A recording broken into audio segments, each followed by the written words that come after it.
He said I want to serve my country but not the British. So ఆ టైంలో మీకు ఆలోచించే shock అయిపోతారు. వాళ్ళ ఫాదర్ కూడా షాక్ అయిపోయారు. ఐసీఎస్ నుంచి రిజైన్ చేశారు. జాయిన్ చేయలేదు, జాయిన్ అవ్వకుండా రిజైన్ చేసేసారు. ఎందుకంటే దాని తర్వాత వాళ్ళు ట్రైనింగ్ ఉంటుంది. ఇప్పుడు మసూరికి పంపిస్తారు, అట్లా ట్రైనింగ్ ఉండే లండన్లో. అది అటెండ్ చేయకుండా రాజీనామా చేసి ఈ came back to India. So ఆయన ఇప్పుడు ఎగ్జాంపుల్స్ ఏంటంటే చాలా మటుకు నేషనలిస్ట్ మూమెంట్ ఆ టైంలో రాల్బాట్ యాక్ట్ వ్యతిరేకంగా చాలా మటుకు ప్రదర్శనలు జరుగుతుంది. జలియన్వాలా బాగ్ మెసకర్ జరిగింది అదే టైంలో 13th April 1919లో. ఇదంతా చాలా మటుకు సుభాష్ చంద్రబోస్ని ఇన్ఫ్లుయెన్స్ చేసింది. తిరిగి వస్తున్నప్పుడు అదే షిప్లో రవీంద్రనాథ్ ఠాగూర్ గారు ఉన్నారు.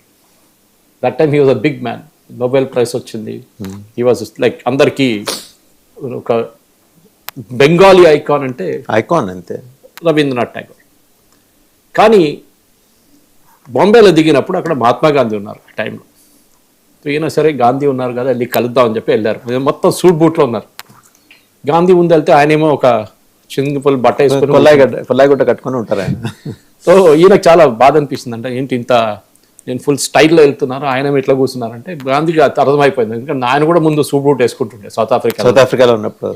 సో ఒకసారి కూర్చొని చెప్పారంట.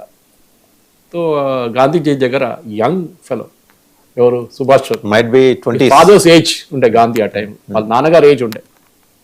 అడిగారు నాకు మీ దగ్గర 3 ప్రశ్నలు అడగండి అని. మీరు భారతానికి స్వాతంత్రం తీసుకోవడానికి మీ ప్లాన్ ఏంటి? ఆ ప్లాన్ని ఎట్లా ఇంప్లిమెంట్ చేస్తారు? ఆ ప్లాన్ ఇంప్లిమెంట్ చేస్తే అది ఎట్లా పనిచేస్తుంది? 3 ప్రశ్నలు చెప్పండి, నాకు సమాధానం చెప్పండి నాకు. గాంధీజీ చెప్పారంటే నేను ఫస్ట్ 2 సమాధాన ప్రశ్నలు చెప్తాను, అది చెప్పారు. 3వ చెప్తే సుభాష్ చంద్రబోస్ డిస్టర్బ్డ్ అయిపోయాడు. అండ్ తర్వాత ఆయన ఆటోబయోగ్రఫీలో రాశాడు, గాంధీ కన్నా పెద్ద హిపోక్రిట్ నేను ఎవరిని చూడలేదు. ఆయన అనుకుంటున్నాడు ఆయన ఇంట్లో స్వాతంత్రం చేసి ఈ సమయం నాన్ వైలెన్స్ సత్యాగ్రహాలు చేస్తే బ్రిటిష్ వాళ్ళు పారిపోతారు ఇక్కడి నుంచి. బ్రిటిష్ వాళ్ళు వెళ్ళరు. వాళ్ళకి అర్థమయ్యే ఒకటే లాంగ్వేజ్ ఏంటంటే వైలెన్స్. వాళ్ళ వ్యతిరేకంగా ఆర్మీ యాక్షన్ తీసుకోవడం. యాక్చువల్లీ ఆపర్చున్ మూమెంట్ ఉంది. సెకండ్ వరల్డ్ వార్లో బ్రిటిష్ అన్నిటికంటే వీక్ ఉన్నారు, చాలా వీక్ ఆ టైంలో. సుభాష్ బోస్ అదే అన్నారు. ఆ టైంలో బ్రిటిష్ వాళ్ళు కొడితే మనకు స్వాతంత్రం అప్పుడే వచ్చేస్తుంది, 1920sలో వచ్చేస్తుంది మనకు స్వాతంత్రం. కానీ చేయలేదు. సరే, దట్ బికేమ్ లైక్ దట్. కానీ అన్నిటికంటే పెద్ద ఇన్ఫ్లుయెన్స్ ఆఫ్టర్ శరత్ చంద్ర బోస్, సుభాష్ చంద్రబోస్ లైఫ్లో అన్నిటికంటే పెద్ద influence Chittaranjan Das. He was number 2 to Gandhi. Desh Bandhu అంటుండే ఆయన. Chittaranjan Das very tall leader of Bengal. గాంధీకి అసలు పడదు ఆయనతో. దానికోసం ఆయన కలకటాలో ఉంచుకున్నారు, నువ్వు అక్కడే ఉండు అని చెప్పి. చిత్తరంజన్ దాస్ పిలిపించారు. గాంధీ అన్నారంట, ఈయన చెప్పారండి మీరు ఎక్కడ వెళ్తున్నా అంటే నేను కలకటా వెళ్తున్నాను చిత్తరంజన్ దాస్ గారిని. అప్పుడు దాకా తిలక్ గారు చనిపోయారు. And Gandhi began consolidating his leadership Congress మీద. కానీ చిత్తరంజన్ దాస్ ఒక పెద్ద లీగల్ ల్యూమినరీ ఉండే, వీళ్ళ నాన్నగారు లాగానే, మన సుభాష్ చంద్రబోస్ ఫాదర్ లాగానే. ఏం చేయబోతున్నారని చెప్పి అడిగారంట. సో ఈయన అన్నారు నేను సేవ చేయడానికి వచ్చాను. సరే ఒక పని చేయను, మేము ఒక పొలిటికల్ పార్టీ స్టార్ట్ చేయబోతున్నాం ఇక్కడ. మోతీలాల్ నెహ్రూ చాలామంది టాల్ లీడర్స్ దాంట్లో చేరారనమాట. వీళ్ళందరూ ఏమన్నారంటే మనం బ్రిటిష్ వాళ్ళని ట్యాకిల్ చేయాలంటే ఆ బ్రిటిష్ సిస్టమ్ లోపల దూరాలి, బయట నిన్ను కొట్లాడితే కాదు. చూడండి వాళ్ళ థింకింగ్ అంతా ఉండేనమాట. So they were like that. If Sardar Patel వాళ్ళ brother, he was a part of it. Swarajya party అని స్టార్ట్ చేశారు కల్కటా. వాళ్ళు ఏం చేశారంటే కల్కటాలో ఉన్న బెంగాల్లో నడుస్తున్న ఎలక్షన్స్లో అన్నింటిలో పార్టిసిపేట్ చేశారు. And Gandhi was against it. Gandhi అన్నారు ఈ బ్రిటిష్ వాళ్ళు ఉన్నదాకా మనం అసలు ఎలక్షన్లో పార్టిసిపేట్ చేయమని చెప్పారు. కానీ ఇప్పుడు చేశారు, వీళ్ళు చేశారు. వీళ్ళు అన్నారు సిస్టమ్ లోపల వెళ్తేనే మీ సిస్టమ్ని కొట్లాడచ్చు. అండ్ ఆఫ్టర్ దాట్ ఈ ఎలక్షన్ గెలిచిన తర్వాత Chittaranjan Das became the mayor of Calcutta. So ఆలోచించండి, ఆ టైంలో 1922-23 ఆ టైంలోనే ఈ బికేమ్ ద మేయర్. దానికన్నా ముందు కొంచెం 100 ఏళ్ల క్రితం. సో అప్పుడే జరిగిందంటే వీళ్ళు మార్పులు తీసుకొచ్చారు. ఇండియన్స్ కల్కటా మున్సిపల్ కార్పొరేషన్ నడిపిస్తున్నారు, బ్రిటిష్ వాళ్ళు కాదు. డ్రైనేజ్ సిస్టమ్ కానీ రోడ్లు కానీ అప్పుడు ఎలక్ట్రిసిటీ రాలేదు ఎక్కువ. కానీ చాలా మటుకు సివిల్ ప్రాజెక్ట్స్లో ఇప్పుడు మన దగ్గర ఉన్న కార్పొరేట్లు ఎట్లా మాట్లాడతారు అదే లాంగ్వేజ్లో మాట్లాడతారు.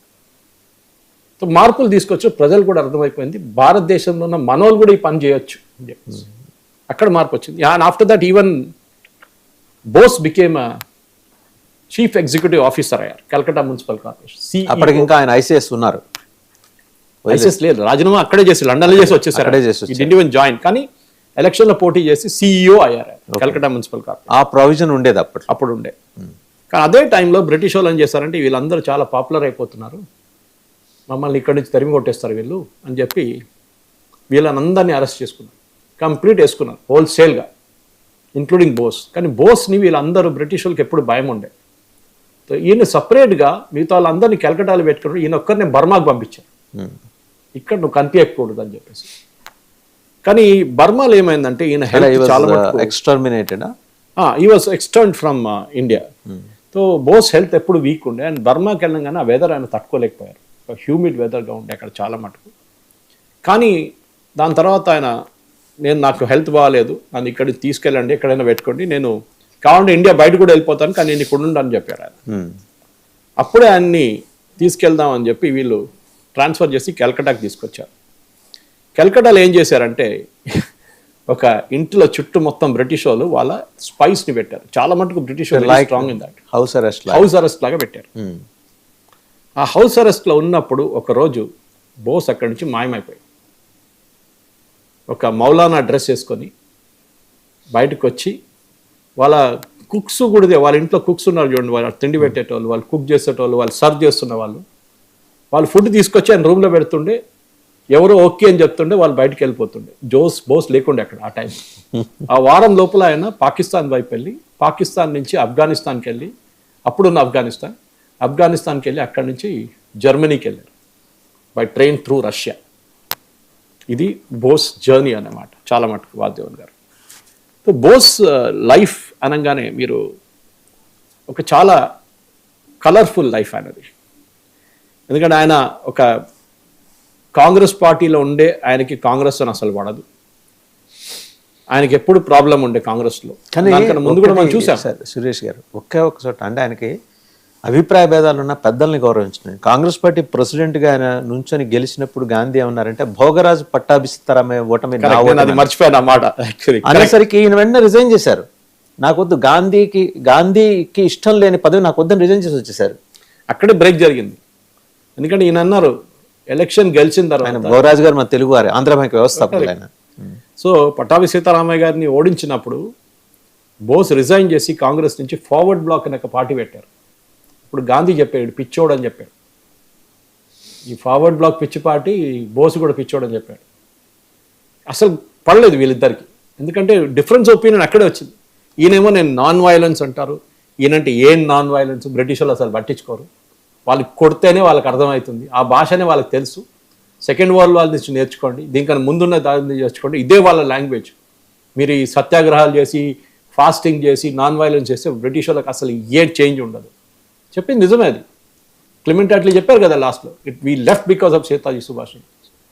దాని తర్వాత అఫ్కోర్స్ మనకు తెలిసిందే ఆయన హీ రీచ్డ్ యూరోప్లో డిపోర్ట్ చేసామని చెప్పి బ్రిటిష్ వాళ్ళు ఫస్ట్ 1933లో కూడా పంపించారు ఆయన ఒకసారి ట్రీట్మెంట్ కోసం. ఆ టైంలోనే ఆయన ఏం చేశారంటే, ఇది మన ఈ బెంగాల్ నుంచి ఎస్కేప్ అయ్యే ముందు ఇది ఒక జరిగిన సీన్ అనమాట. 1933 to 36 ఆయన ఏం చేశారంటే యూరోప్లో చాలా చోట్ల దిగారు, అక్కడ చాలా మందిని కలిసారు, ఇంక్లూడింగ్ ముసలోని. అప్పటి నుంచి రిలేషన్షిప్ బిల్డప్ చేసుకున్నారు. ఇటాలియన్ ఈ వాజ్ డిక్టేటర్ ఆ టైంలో. అండ్ అప్పుడే ఆయన ఫ్యూచర్ వైఫ్ ఎమిలీని కూడా కలిశారు అక్కడ. తర్వాత 1936 ఇండియాకి వచ్చిన తర్వాత ఆయన్ని కలకటాలో జైలు వేశారు, ప్రెసిడెన్సీ జైలు వేశారు. దాని తర్వాత 37లో మళ్ళీ రీఎంటర్ అయ్యారు పాలిటిక్స్, మేయర్ అయ్యారు కలకటాది.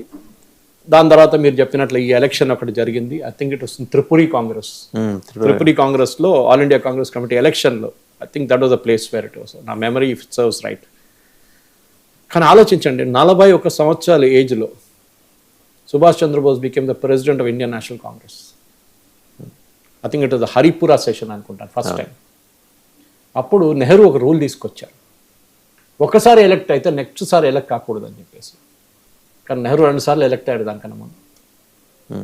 ఆయన చూడండి, ఆయన కోసం చట్టం పెట్టుకోలేదు, ఇంకోటి రాకూడదు ముందు, ఇంకోటి రాకూడదు అని చెప్పి చేసి, ఎందుకంటే హీ నోస్ బోస్ ఒకసారి కాదు, 2 సార్లు కాదు, 3 సార్లు కూడా ఎలక్ట్ అవుతాడు, ఎన్నిసార్లు ఎలక్ట్ అవుతారు?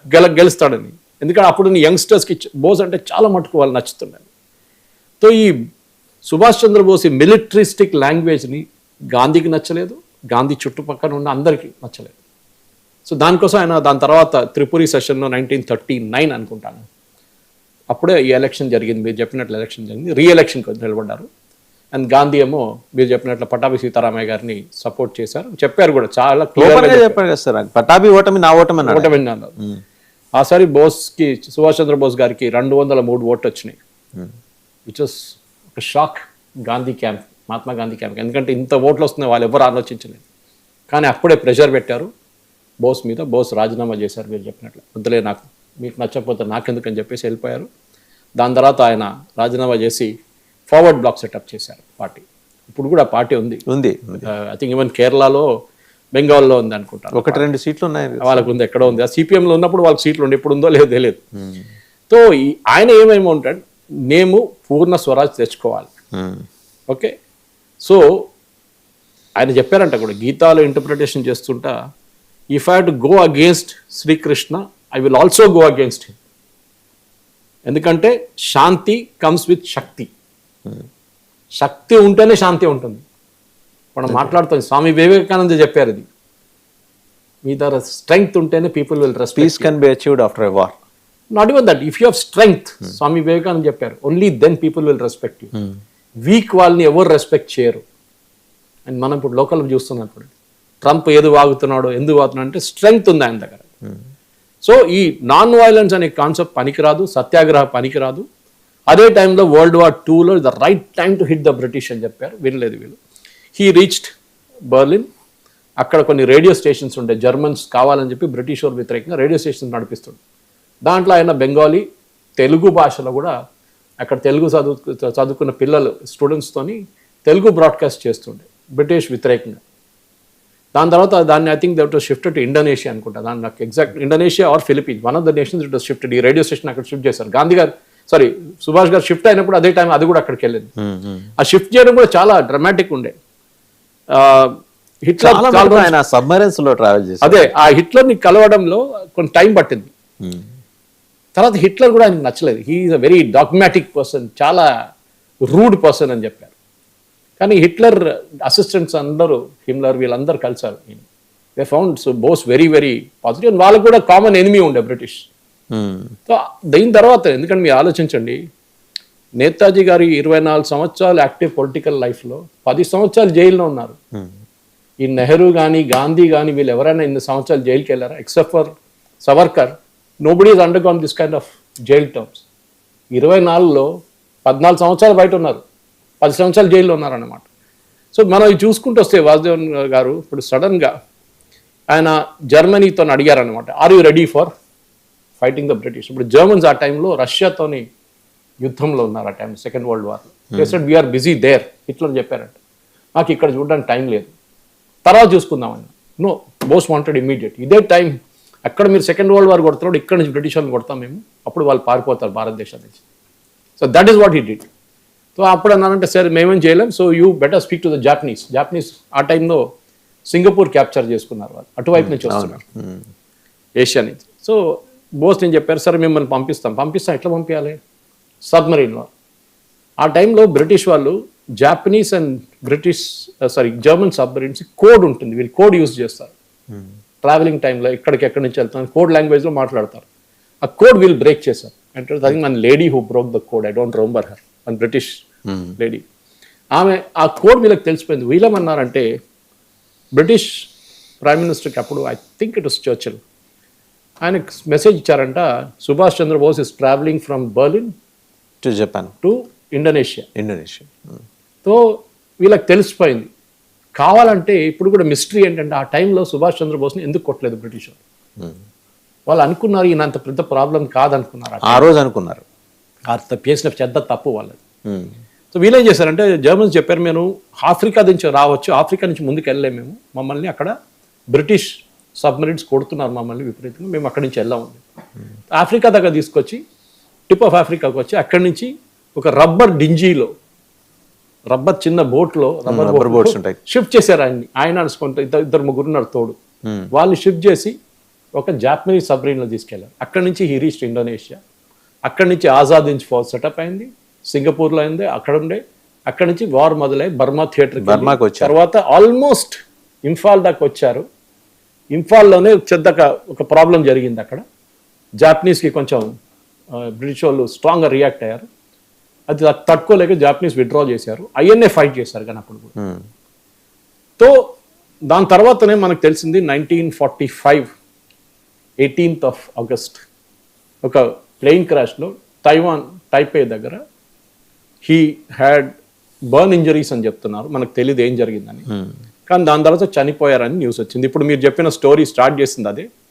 వాళ్ళ కూతురు Anita Pfaff, who is in the German actually, ఆమె ఇప్పుడు బ్రిటిష్ టైం నుంచి అక్కడ పెట్టిన, అంటే రెంకోజీ టెంపుల్లో పెట్టిన ఆ యాషెస్ని భారతదేశానికి తీసుకురావాలని చెప్పి ఇన్ఫాక్ట్ ఇస్ నెహ్రూ టైం నుంచి ఆయన లాస్ట్ వర్డ్స్, బహుశా నేను చదివిన పుస్తకం sir, Hughes Roy, German writer. ఆయన he was an agent, secret agent, correct, journalist and secret agent. ఆయన రాశారు, అంటే ఆయన ఎంత మూవ్ అయి రాశారంటే, బర్న్స్ ఒళ్ళంతా కాలిన గాయాలతో ఆయన దిగుతూ ఆయన పట్టుకోవడానికి వచ్చిన వాళ్ళతో అన్న మాట ప్రో ప్యాట్రియో మోరో, జపనీస్ భాషలో అన్నారట. Tell Indians that India shall be free. చివరి శ్వాస తీసుకునే ముందు ఆయన అన్నమాట అది. కరెక్ట్. ఎందుకంటే బిఫోర్ నెహ్రూ 1947లో మనకి ట్రైకలర్ ఇక్కడ ఢిల్లీలో రేజ్ చేసిన కన్నా ముందు Subhash Chandra Bose did it in Andamans in the 30s. ఆయన అక్కడ చేశారు. అప్పుడు బ్రిటిష్ వాళ్ళకి అదే భయం ఉండే ఈయన ఎక్కడ వెళ్ళి